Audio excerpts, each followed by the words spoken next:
It's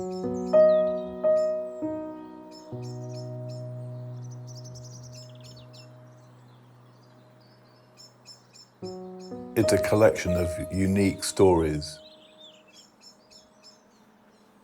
We've only made 30 editions.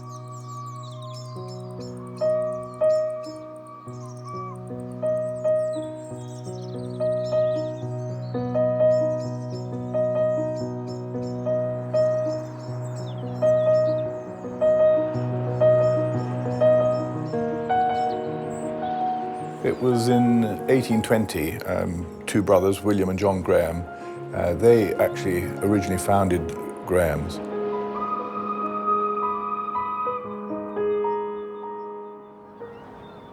Later on in the latter part of the 19th century, A.J. Symington left Scotland just as a young teenager and came on this epic journey to Porto.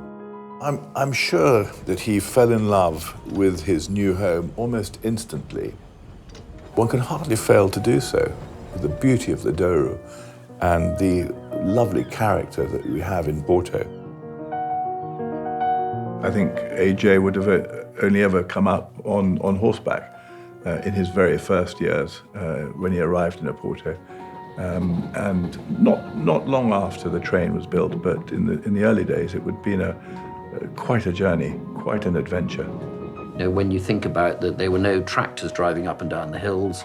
It would have been bullock carts and there would have been mules and donkeys ploughing in the vineyards. Even he today would not imagine that 5 generations later we would be celebrating the 200th anniversary of Graham's. 1890 was really the pivotal year for Graham's. All their hard work culminated in the acquisition of Quinta dos Malvedos and also the construction and the building of the lodge in Gaia. I think it's incredible to think about how much wine has been aged in the lodge over the past century.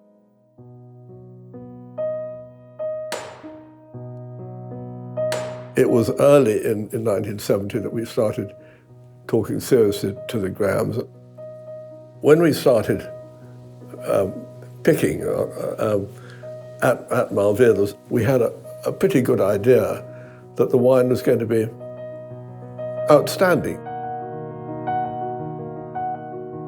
And Malvedos has a very special terroir. You know, you can come up the river on the train, and as you come around the corner in the summer, you'll feel the hot wind.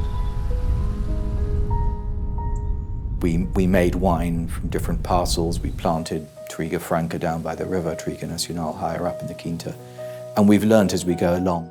And we've been very careful to keep Graham's, the identity of Graham's, from the vineyards through to the lodge, the winemaking. Everything is done in its own particular Graham way.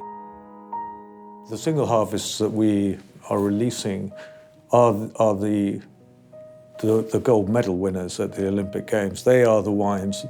What about all the years that we don't have a single harvest? Why don't we have them? We don't have them because they didn't make it. They weren't good enough to be aged for that long. What's interesting with those wines is that they were checked throughout your father's entire career. He was looking at that wine pretty much on an annual basis, looking at it, thinking it'll just give a little bit more. Also, as a family business, we have that advantage of time. You know, we don't need to be in a rush to release these wines. The important thing is to be releasing them when Charles feels like they're tasting or they're at their peak.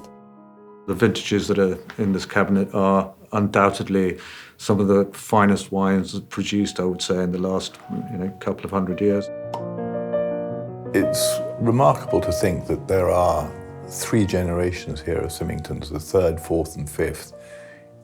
Each generation has specially selected wines to go into this collection.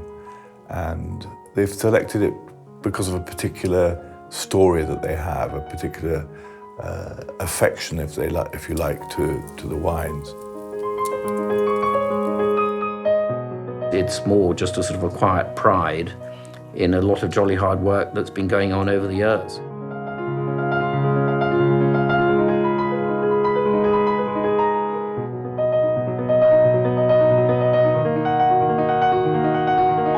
And I think the result is a beautiful cabinet and beautiful collection of wines.